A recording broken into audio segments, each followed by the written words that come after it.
마태복음 2장이 끝났습니다. 마태복음 2장이 끝났고 마태복음 3장으로 넘어가게 되는데 3장 침례자 요한의 세례에 대한 기록이 등장하고 있습니다. 이제 3장부터는 세례 요한, 침례자 요한이 등장을 하죠. 요한에 대한 이야기가.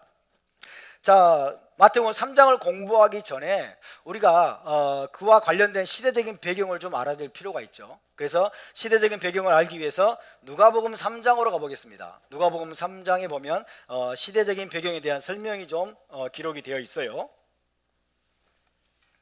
누가복음 3장 1절, 2절을 한번 읽어보겠습니다.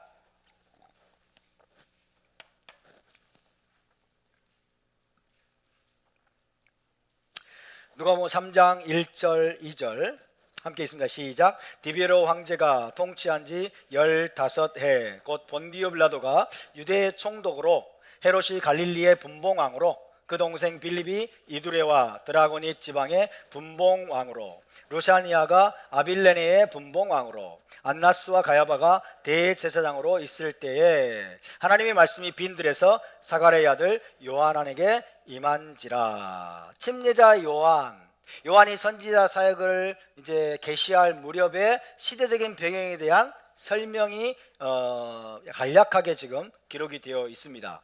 1절에 이런 말씀이 있죠. 디베리오 황제가 통치한 지 15해라는 표현이 나옵니다. 자, 이 왕은 로마의 황제예요. 로마의 황제인데 디베리오 그랬죠. 디베리오,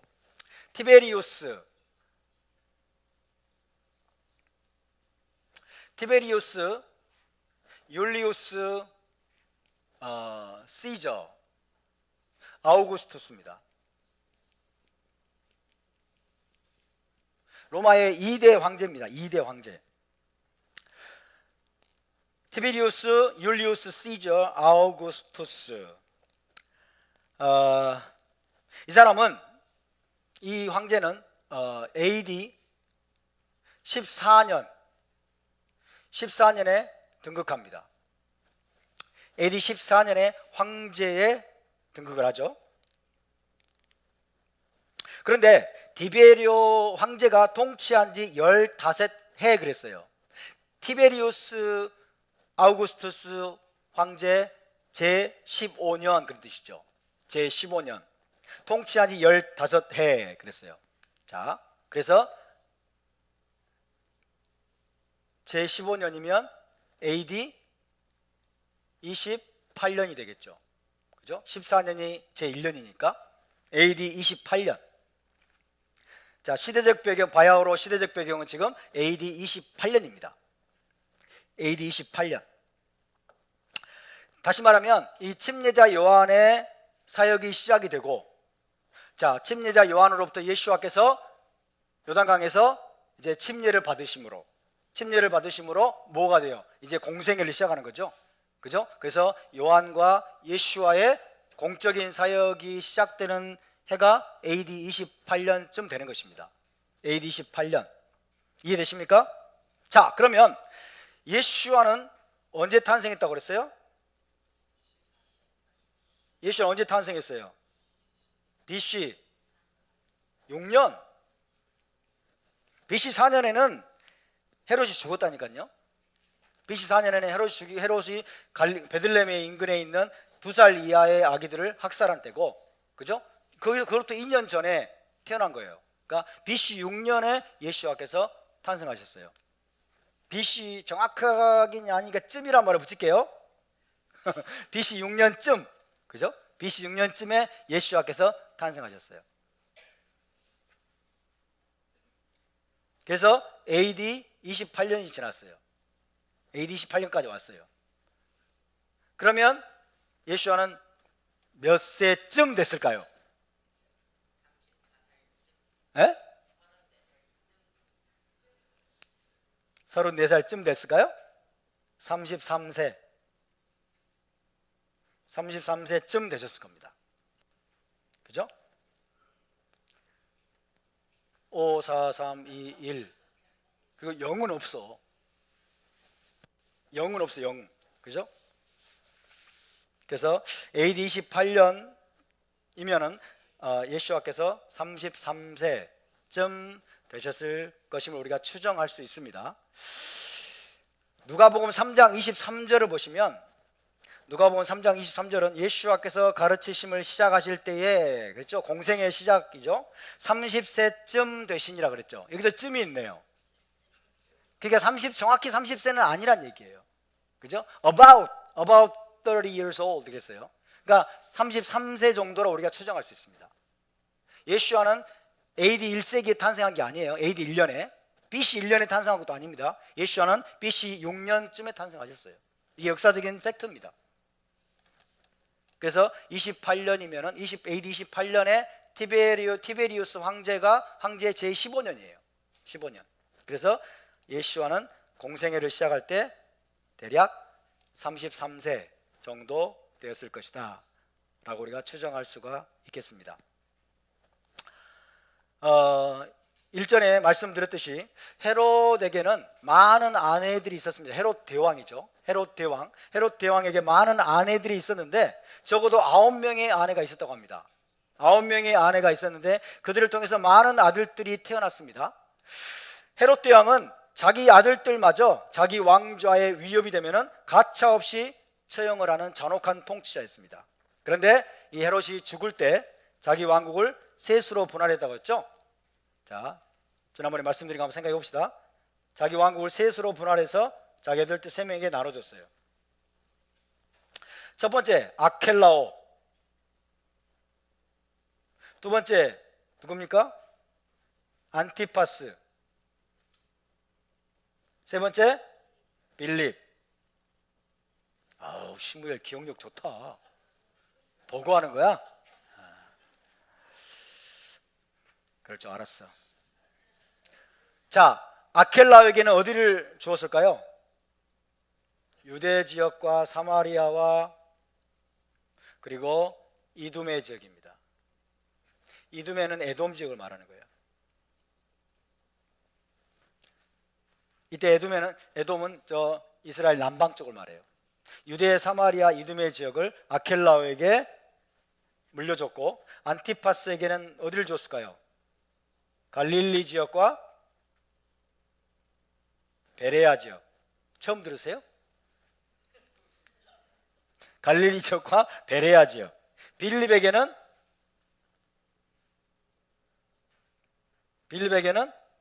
이두레와 드라고닛 지역이죠. 이두레와 드라고닛 지역은요, 헐몬산 인근이라고 생각하시면 돼요. 헐몬산. 자, 이렇게 셋으로 분할해서 헤롯이 자기 영토를 자기 아들들에게 나누어 주었습니다. 유대, 사마리아, 이두메 지역 아켈라오에게, 갈릴리와 베레아 지역은 안티파스에게, 그리고 이두레와 드라고닛 지역은 빌립에게 나누어 주었습니다. 이 세 아들이 각각의 지역을 통치하기 위해서는 전제 조건이 있어야 돼요. 전제 조건이 있어야 했습니다. 뭘까요? 먼저 로마 황제에게 승인을 받아야 돼. 헤롯이 물려줬다고 해서 되는 게 아니에요. 로마 황제의 인가를 받아야만 돼요. 로마 황제 아우구스투스가 아켈라오, 안티파스, 빌립이 이 지역을 다스릴 수 있도록 인가를 해줬을까요? 안 해줬을까요? 물어보는 것 보니까 안 해준 것처럼 보이죠? 해줬습니다. 이 지역을 통치하는 것을 로마 황제가 허락은 해줬습니다만은 이들에게 왕이라는 칭호를 사용하는 것을 금지했어요. 왕이라는 칭호는 사용하지 못하게 만들었어요. 그래서 예수와께서 여러분 십자가에 죽으실 때까지 유대인의 왕이라는 칭호는 아무도 사용하지 못했어요. 유대인의 왕이라는 칭호는. 아버지 헤롯 대왕, 이들의 아버지 헤롯 대왕은 유대인의 왕으로 불렸어요. 헤롯 대왕은 유대인의 왕이라고 불렸는데 헤롯이 죽고 난 다음에 이 세 명에 대해서는 왕이라는 칭호를 사용하지 못하게 만들었어요. 그냥 로마 제국의 한 지역을 담당하는 행정장관쯤 되게 만든 거죠. 그죠? 자기들은 왕이라고 불렀을지 모르지만은 왕이라는 칭호는 공식적으로 로마가 허락하지 않았다.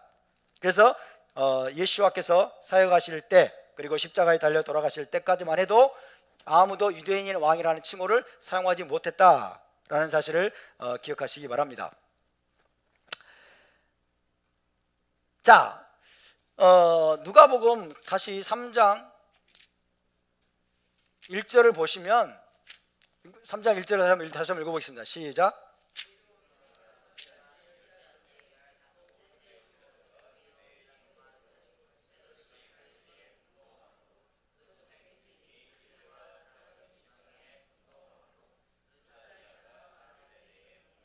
여기 뭐 이상한 거 없습니까? 분봉왕은 왕이 아니란 뜻이에요.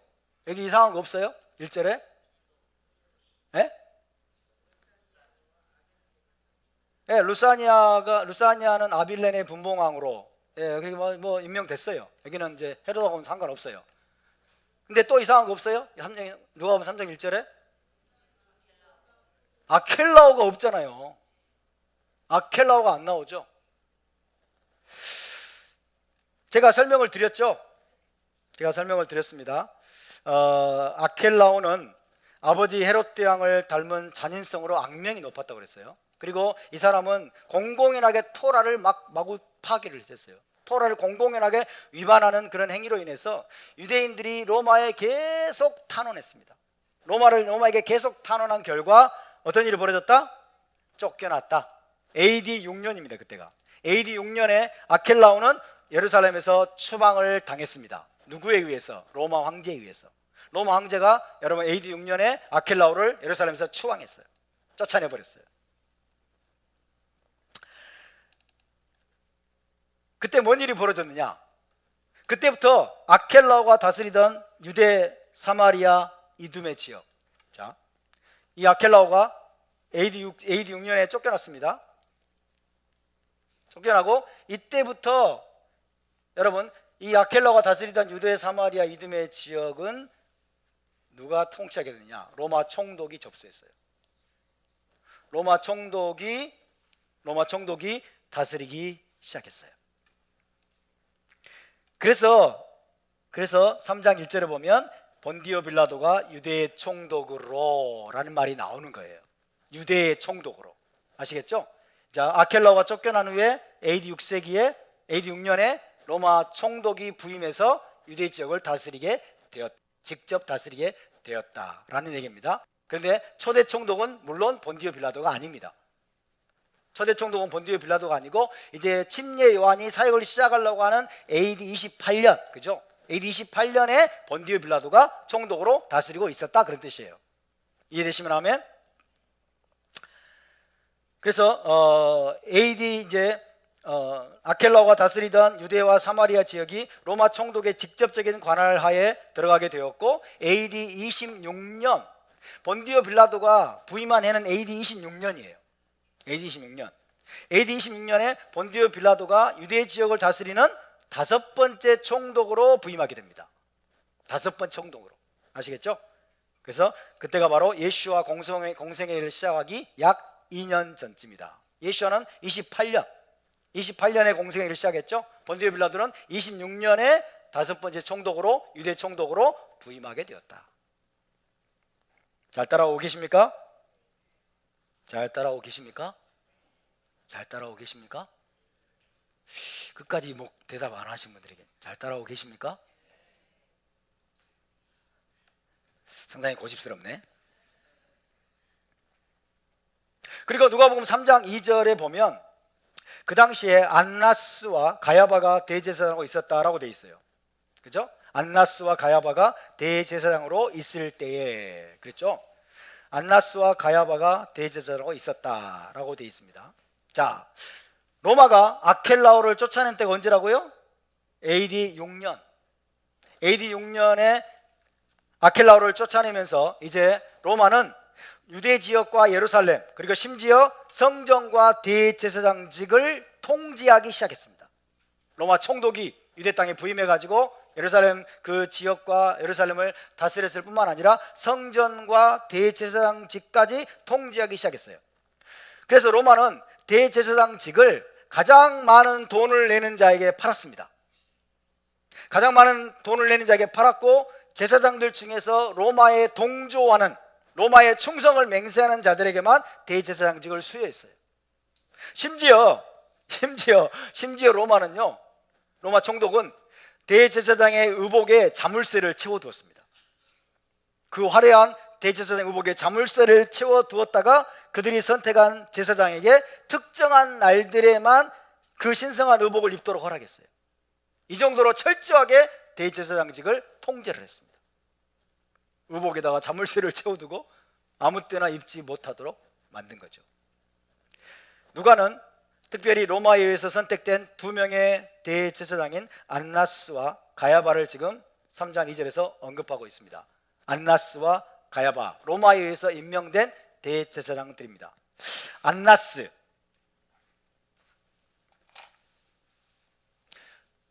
마태복음을 비롯한 이 신약 성경에는 많은 이름들이 나오는데 그 이름들은 거의 대부분 헬라식 이름이에요. 헬라어로 된 이름이기 때문에. 자, 안나스라는 이름, 안나스는 히브리어로 하면 하나냐 벤 샤트입니다. 샤트의 아들 하나냐.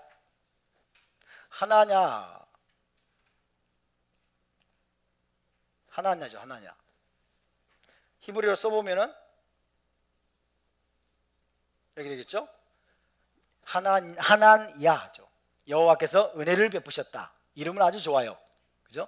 하나냐, 안나스.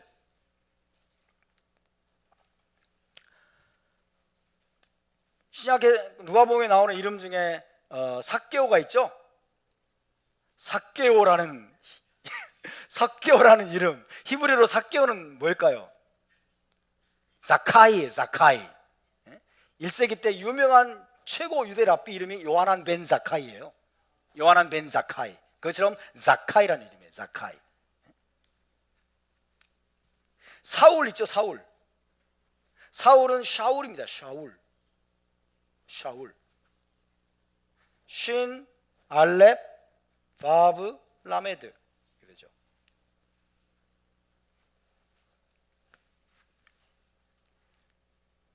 하나냐 벤 셰트, 안나스. 로마가 새롭게 관할하게 된 속주 유대 땅에서 제일 처음으로 임명한 대제사장이었습니다. 로마 총독이 유대 땅에 부임해 가지고 제일 처음으로 임명한 대제사장, 이 사람이 안나스였어요. 하나냐 벤 셰트라는 사람이었습니다. 원래 토라에 따르면 대제사장직의 임기는 몇 년일까요? 죽을 때까지예요. 한 번 대제사장이 되면 언제까지? 죽을 때까지. 아론은 대제사장이 돼가지고 언제까지 했어요? 아론 어디서 죽었죠? 호렙산? 호르산이지. 호렙산이 아니고. 아론은 호르산에서 죽을 때까지, 그죠? 호르산에 올라가서 죽을 때까지 대제사장직을 수행했죠. 그죠? 그러니까 토라에 따르면 대제사장직은 종신직이었지만은 안나스는 대제사장직을 몇 년 동안 유지했을까요? 10년밖에 하지 못했습니다. 10년. 로마 총독 그라투스라는 사람이 있어요. 그라투스. 자, 로마 총독 그라투스가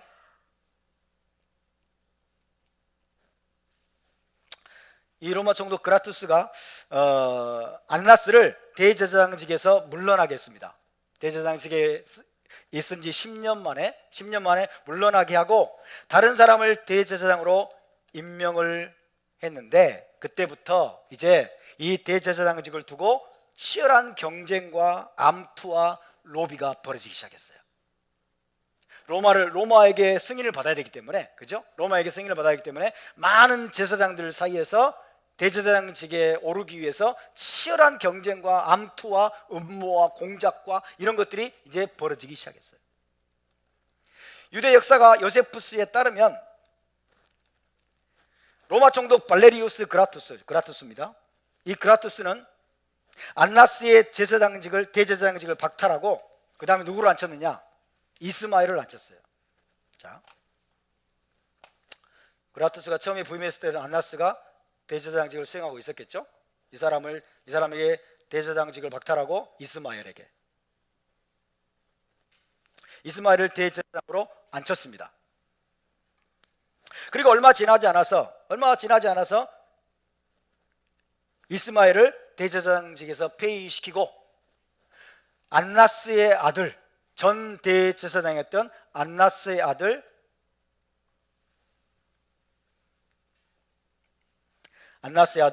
엘르아살을 대제사장으로 임명했습니다. 엘르아살, 로마 총독 맘이에요. 엘르아살은 대제사장직에 1년밖에 있지 못했습니다. 1년밖에 되지 않았는데 또 갈아치우는 거예요. 그래서 1년 후에 이 엘르아살을 물러나게 하고 그 다음에는 시므온이라는 사람, 시므온으로 또 갈아치웠습니다. 시므온 역시 대제사장 자리에 1년밖에 또 있지 않았는데 로마 총독은 안다스의 사위, 누굴까요? 가야바. 안나스의 사위 이제 가야바를 대제사장으로 세웠습니다.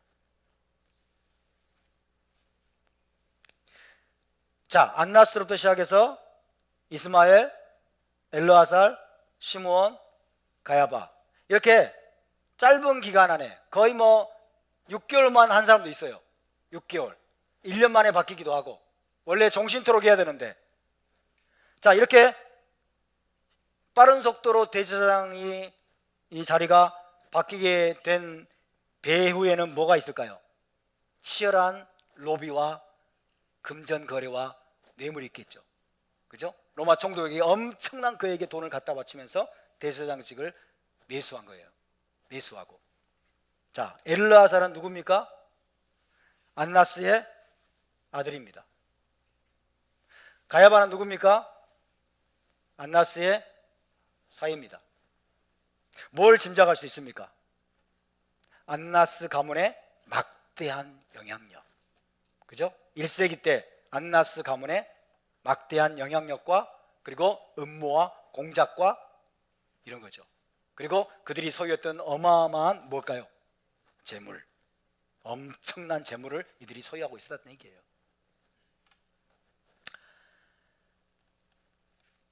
토라법에 따르면 도저히 있을 수 없는 일들을 자행하면서 그라투스는 11년을 유대 지역의 총독으로 있다가 다시 로마로 돌아갔고, 본디오 빌라도가 이제 그의 후임으로 오게 됩니다. 이때가 AD 26년입니다. AD 26년, 예수와께서 공생애를 시작하기 2년 전에, 그죠? 본디오 빌라도가 그의 후임으로 오게 됩니다. 정리를 하자면 로마 총독 그라투스를 비롯한 이 로마 총독에 의해서 평생 동안 섬겨야 될 대제사장직이 수시로 갈아치울 수 있고 또 돈으로 매수할 수 있는 직으로 전락해 버렸습니다. 특히 안나스의 가문이 막대한 돈과 영향력으로 대제사장직을 차지하면서 성전의 모든 권력을 쥐락펴락하는 등 부패와 타락의 극치를 보여줬습니다. 안나스와 가야바가 부패와 타락의 극치를 보여준 두 인물입니다. 그라투스가 마지막으로 임명했던 이 대제사장 가야바는 전임 총독 그라투스에게도 충성하고 신임 총독 본디오 빌라도에게도 충성을 보이면서 이 가야바는 무려 18년을 대제사장직으로 봉직하게 되었습니다. 18년 동안 얼마나 많은 돈을 바쳤을까요? 얼마나 많은 음모와 공작을 벌였을까요? 부패와 타락의 여러분 극치라고 할 수 있는 것입니다. 그만큼 이 안나스와 가야바의 가문이 막대한 부와 정치적인 영향력을 가지고 있었고 로마와 깊이 결탁되어 있었다라는 것을 우리가 알 수 있습니다. 너무나 정말 기가 막힌 시대죠. 깊은 어둠에 예루살렘이 휩싸여 있었던, 깊은 어둠과 깊은 부패와 타락에 여러분 이스라엘 땅이 휩싸여 있었던 바로 그 시대에 찬란하게 빛나는 여러분 별이 하늘에서부터 이 땅으로 내려오신 거예요. 하나님이 그 어두움의 시대에 하나님이 놀랍게 그분의 아들을 보내서 위대한 구속의 역사를 시작하셨다는 것을 기억하시기 바랍니다. 그래서 우리는 아무리 깊은 어둠의 시대라고 할지라도 여러분 하늘을 바라보고 하늘의 소망을 두어야 될 줄로 믿습니다. 그 시대에도 하나님은 놀랍게 역사하신다는 겁니다. 할렐루야. 애굽에서 종살이하던 이스라엘 백성들의 울부짖음과 신음소리를 들으시고 하나님께서 모세를 보내서 위대한 구속의 역사를 시작하신 것처럼 1세기 때 안나스와 가야바 이 가문이 여러분 정치적인 영향력과 막대한 부와 음모를 통해서 로마와 결탁해서 이 예루살렘 성전과 그리고 예루살렘을 더럽혔던 바로 그 시대에도 하나님은 놀랍게 역사하셨다. 하나님은 해결책이 있으십니다. 하나님은 일하고 계십니다. 하나님은 역사하고 계십니다. 여러분 이 마지막 때에도 우리가 절망하지 않기를 바랍니다. 대한민국의 현 상황을 보면서 때로는 분통이 터지기도 하고, 그죠? 때로는 막 절망스럽기도 하고, 이 나라가 장차 어디 될꼬 하면서 막 탄식이 나오기도 하지만은, 그러나 우리의 눈을 들어서 하나를 바라봐야 할 줄로 믿습니다. 가장 깊은 어둠 속에서도 하나님은 찬란하게 빛나는 위대한 여러분 빛의 역사를, 구속 역사를 시작하시는 분이십니다. 끝날 때 됐습니까? 아직 안 됐군요. 자, 안나스와 가야바. 자, 안나스와 가야바로 대표되는 이 대제사장들.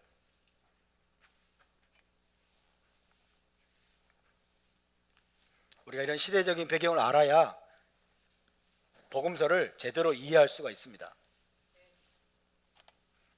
자, 안나스와 가야바. 안나스와 가야바는 대제사장들을 대표하죠. 당시 부패한 대제사장들. 자, 안나스와 가야바 등등의 이 대제사장들은 사두개파의 우두머리였어요. 사두개파의 우두머리들이었다. 사두개파는 사독자손의 후예임을 자처하는 자들이죠. 사독자손의 후예임을 자처하는 자들이지만 이들은 너무나 부패한 자들이었어요. 사두개파는 어떤 분파였느냐? 1세기 당시에도 유대교에 많은 분파들이 있었는데, 사두개인들 즉 이 사두개파는 토라에 대한 바리새파의 해석을 거부하고 조상들의 유전을 다 부인했습니다. 조상들의 유전은 구전 토라를 말하죠. 바리새파의 토라 해석, 그 다음에 구전 토라, 조상들의 유전인 구전 토라를 부인했습니다. 이들은 불멸의 영혼을 믿지 않았습니다. 불멸의 영혼 불멸설을 이들은 믿지 않았습니다. 그리고 이들은 내세도 믿지 않았습니다. 내세도 믿지 않았고, 이들은 영도 믿지 않았고, 천사도 믿지 않았고, 그 다음에 죽은 자의 부활도 믿지 않았습니다. 아니 무슨 이런 종교가 다 있나? 이런 인간들이 무슨 유대인인가 할 정도로 저와 여러분의 입장에서 보면 너무나 당연한 것들인데 이들은 믿지 않았어요. 죽은 자의 부활도 믿지, 심지어 여러분 사후에 있을 어떤 상급과 심판도 믿지 않았어요. 상급과 심판, 이것들을 전부 부인하는 자들이었어요. 이게 사두개파의 믿음입니다. 제가 그래서 말씀드렸죠. 누가복음 19장인가요? 부자가 나오고 나사로가 나오죠. 부자와 나사로, 이 부자는 우리 기독교인들이 보면 불신자예요. 그죠? 안 믿는 자, 그냥 돈만 밝히는. 그러나 히브리 관점에서 보면 불신자가 아니에요. 둘 다 누구예요? 유대인이에요. 이 부자는 어떤 사람이에요? 사두개파입니다. 사두개파의 믿음을 가진 자예요. 그러니까 그렇게 사는 거예요. 철저하게 이들은 현세주의자들이에요. 현세적인 명예와 권력과 그 다음에 돈을 쫓는 자들, 현세적인 축복을 쫓는 자들, 그렇게 갈 수밖에 없어요. 내세도 믿지 않고 사후의 심판도 믿지 않는 자들인데, 죽은 자의 부활도 믿지 않는데 뭘 하겠어요? 그러면 현세적인 권력을 찾아서 분화비처럼 달려가는 거예요. 가야바와 안나스를 대표해서 모든 사두개파들이 그랬습니다. 부자는 사두개의 믿음을 가진 유대인이었고, 나사로는 바리새적인 믿음을 가진 유대인이었던 것이에요. 그죠? 그래서 자기의 재산을 팔아서 째다카를 하느라고 이 사람은, 나사로는 거의 거지같이 된 거죠. 그러나 부자는 현세의 모든 부를 거머쥐면서 여기서 축복을 받고 평안을 누리고 권력을 마음껏 누리려고 했던, 둘 다 뭐예요? 하나님의 백성이에요. 둘 다 하나님의 백성, 불신자가 아닙니다.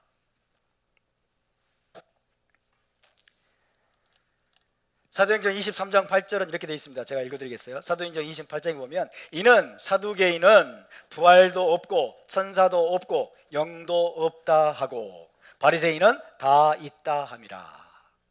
저와 여러분은 바리새파의 믿음을 많이 물려받았음을 믿으시기 바랍니다. 우리는 바리새인들에게 어떤 면에서는 감사해야 돼요. 바리새인들 미워하지 마세요. 예? 어떤 바리새인들은 우리가 미워해야 돼. 어떤 바리새인들? 외식하는 서기관과 바리새인들, 그죠?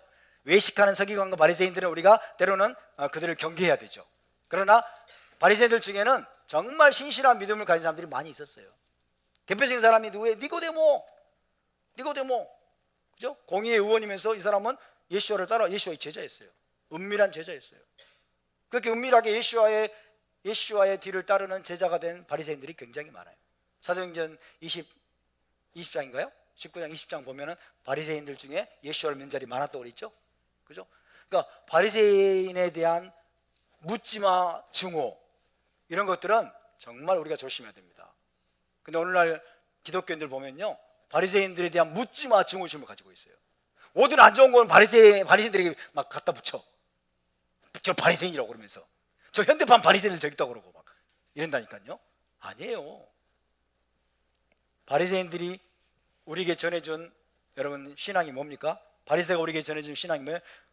죽지 않는 영혼 불멸설, 그리고 죽은 자의 부활, 내세, 천사, 그리고 죽은 다음에 있게 될 하나님의 상급과 심판, 이 모든 것들이 바리새인들이 우리에게 물려준 여러분 유산임을 믿으시기 바랍니다.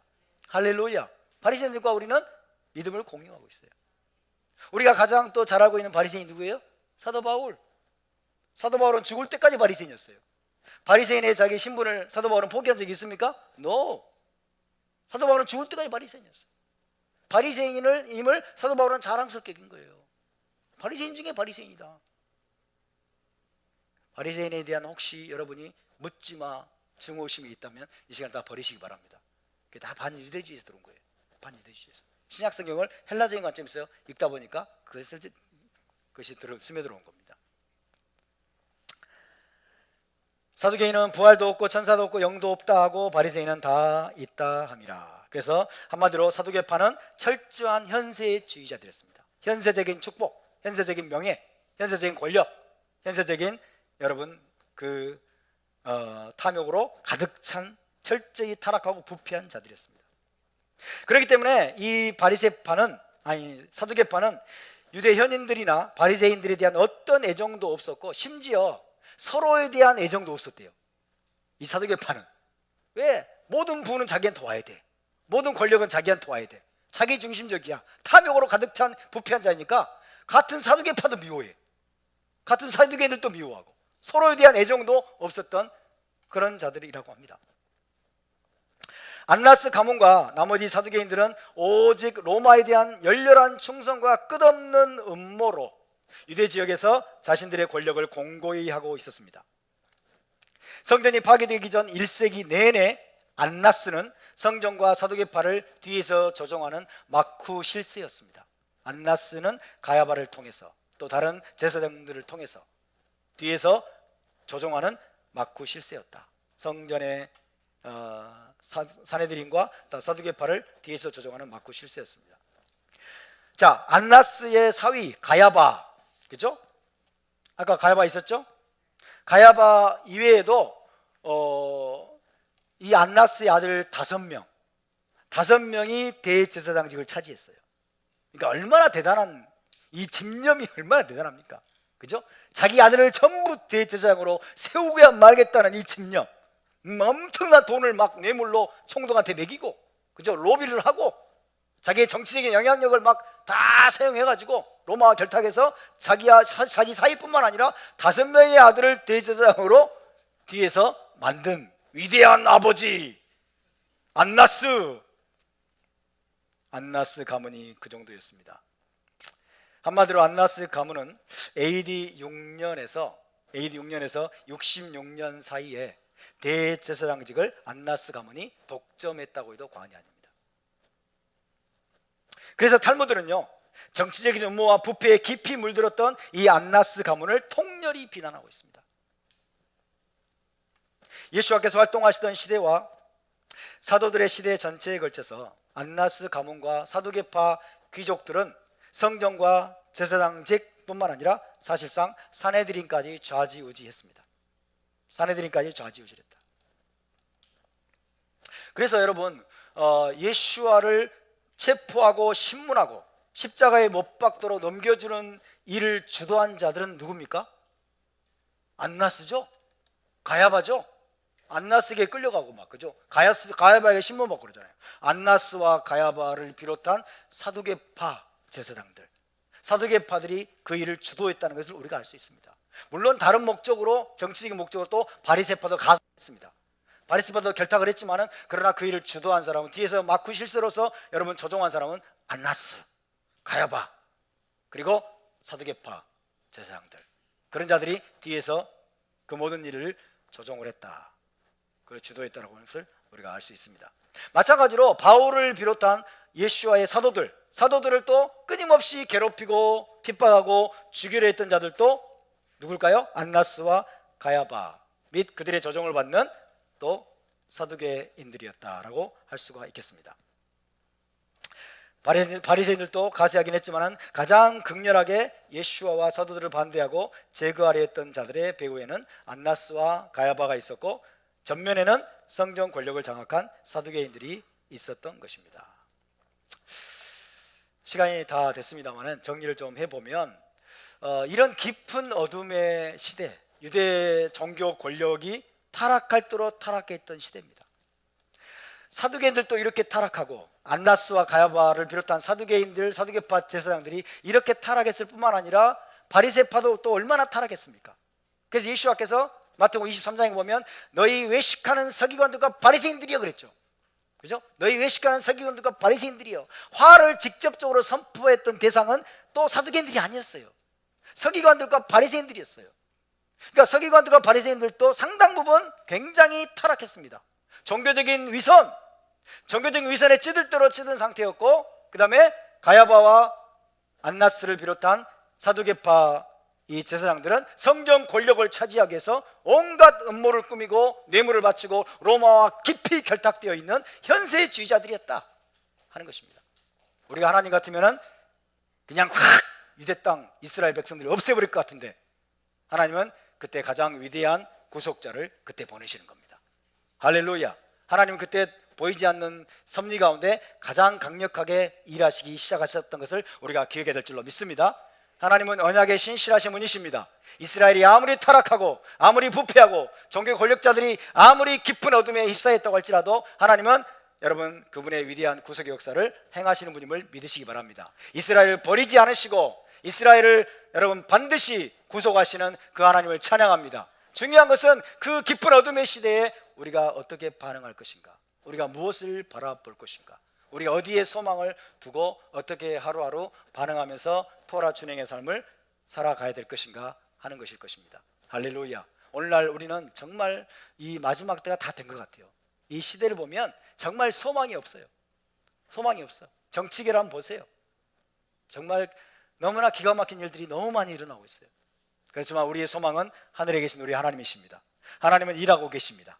하나님은 여러분 보다 강력하게 역사하실 것입니다.